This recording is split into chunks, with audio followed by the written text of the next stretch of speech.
So this week of Raw was alright. It was right in the middle. I wouldn't say it was amazing, but it wasn't terrible, right? I think they picked a little bit up and it kind of got pretty good for the most part. But I think it's one of those things where it's kind of like picking up to something good. So this week, of course, it was opened by The Vision and they introduced the new member Austin Theory. Now, Austin Theory is pretty good at what he does. I like what they're doing with him. Overall, he's pretty cool. Like overall, I think he does definitely pulls off that heel look. And of course, of course, CM Punk comes in, and I'm not a CM Punk guy. I mean, I like him sometimes, but I don't know. I think just as a person, I don't really like him. But as a wrestler, I do appreciate him as a wrestler, just because he is that guy who he definitely plays that good, like, face, baby face kind of character. But of course, again, he calls out Braun Breaker, going like, okay, well, Braun, you're gonna say to my face, can you pick up the belt, blah blah blah, and they share like 5 minutes of promo, which was a good promo overall, I think for both sides. And of course, it's gonna be next week, but I think overall, I think CM Punk is gonna retain, and it's because one of these people is going to interfere. So that's either, of course, Roman Reigns. Roman Reigns can come out with a Z-Bro and, spear Braun Breaker and give CM Punk the win. Or, well, Cody Rhodes could come out. Actually, I can say three now. Cody Rhodes, because obviously they're good friends. Um, Now, the crazy twist would be Seth Rollins, and I think that would be a really, really good one. Because what I say is, what I can picture what could happen is that Seth Rollins comes out with all black, just like what Austin Theory did. But instead of just running away, he's gonna reveal himself, and he's gonna be fucking Seth Rollins, which will be epic if he did that. And he stomps Braun Breaker, and then from there, he's about to stomp CM Punk, but he doesn't, and then just leaves, right? Or stays and just lets him win. And then of course Seth Rollins and CM Punk can have a showdown, and then they go against each other at WrestleMania. That could be huge, which I could definitely see something like that happening. I think that would be really cool if they did something like that. So that would be really cool. So I thought that was cool. Good promo and everything. I think kind of worked out. Now Stephanie and Nikki and Raquel, I was actually surprised on this match. It was a pretty damn good match. I'll be honest with you. I think Stephanie Vaquera as a women's champion. Like I like her, but I don't know. I'm just not feeling it right. And maybe because they're booking her pretty crappily, so maybe that's why for the most part. And of course, Nikki Bella shows her new move, which is the what they call it, the Fearless Lock, which is basically the STF, but it's her own version, I guess. So I thought it was cool. I was like, oh shit, that's the STFU move kind of thing. So I thought that was kind of cool. And of course, Raquel Rodriguez, she just never disappoints. She's just so buff and she's so much fun to watch. So I like Raquel, and I think this is not the last time. I think we're gonna see Raquel go face pretty soon.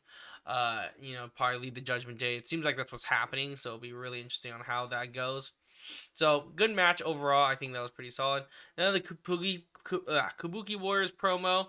It was an eye promo. Like I thought it was good, but I think if you're not familiar with Asuka, the crowd seemed pretty dead, but it was still good. I think their promo was still pretty solid.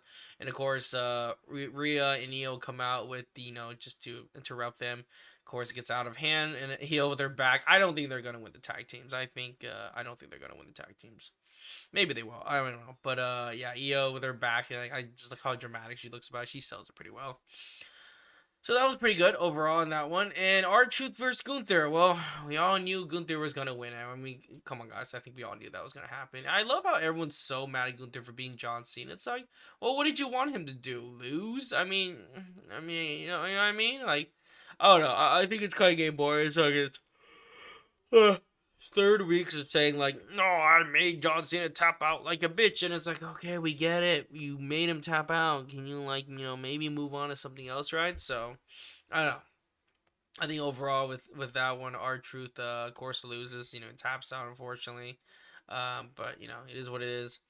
Rey Mysterio and Austin Theory, that was actually also a pretty good match. I was really surprised on that one.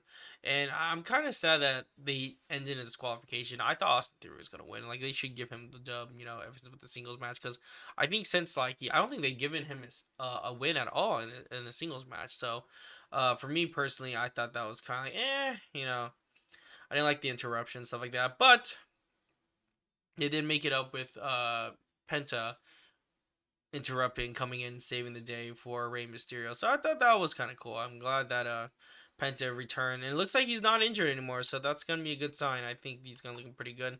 So I guess we're gonna see a lot of Penta and Rey Mysterio team ups, which I think would be kind of cool. Maybe an El Grande team up. I think that would be cool if they get El Grande to team up. It would be what Rey, Penta, Rey Phoenix, and what's his name? El Grande to team up against the Vision. I think that'd be pretty epic. I think that'd be awesome. It could possibly happen because isn't like El Grande like friends with like Rey Mysterio? No, it could actually work. I think it would work. And the promo with Becky and Maxine, always a pleasure. Like both of them do such a good job with their promos. I really like what they're doing. And Becky, she is funny. Like her heel promos, oh my god, they're so good. I can't stand it. They're so good. They make me dead like every single time. So her promo skills, both of them were really great. I really enjoyed both of their promos. So whoever wins next week, I'm gonna be happy regardless. I think that's been great. I think Maxine's gonna win. I think she's gonna prove herself in because obviously it looks like they're really gonna push her. So it could actually work for this one. The tag teams, Uso versus AJ Styles and Dragon Lee. This match did not disappoint. It was a really fun match. I really like both teams. It was a lot of fun, but I think I knew for sure the Usos were gonna take it just because the AJ Lee team, like, because it's AJ's like last run for his retirement. I think they're gonna put him back into the singles. So I guess Dragon Lee can go back, helping out with Rey Mysterio versus Division, so that could also work very well in their favor. So yeah, I mean this match was great. It was a lot of fun to watch, man. It looked close. Yeah, but man, someone's got to teach Jay how to spear, man. Their spears are so bad. But man, the chemistry, I'm surprised with AJ and Lee. They're really good, like, very good chemistry. And I love that move where AJ Lee jumps from. Oh, not AJ Lee, sorry. Dragon Lee jumps from the on the wrestler, and the wrestler pops off and then goes into a Styles Clash, which is really cool. So I thought it was really cool. I thought it was a really good match overall. But of course, the Usos do take the win. They're the new champions. But it was expected. I think they're trying to push the Usos back in the tag team division. It'll make the tag teams a little more fun. So I think that'll be a lot of fun. And but yeah, no, it was a really fun match of the night. I thought that ended very well. So I guess I take that back. I think overall it was a pretty solid Raw episode. I gave it like a B plus. So that was pretty solid stuff. I liked it overall. So yeah. Anyways, but let me know in the comments of what you thought about it. I thought overall I think it was pretty solid. I think they got some good matches. Next week it's going to be the January 5th of the anniversary of Netflix for WWE Raw. So we'll see how it goes. They're pushing a lot of cool stuff. So we'll see the matches with CM Punk, Braun Breaker. I think Seth Rollins is returning next week because they have to, right? It's the anniversary, so I think for sure Seth will return. I think it'll be pretty solid stuff. But anyways, let me in the comments what you guys think.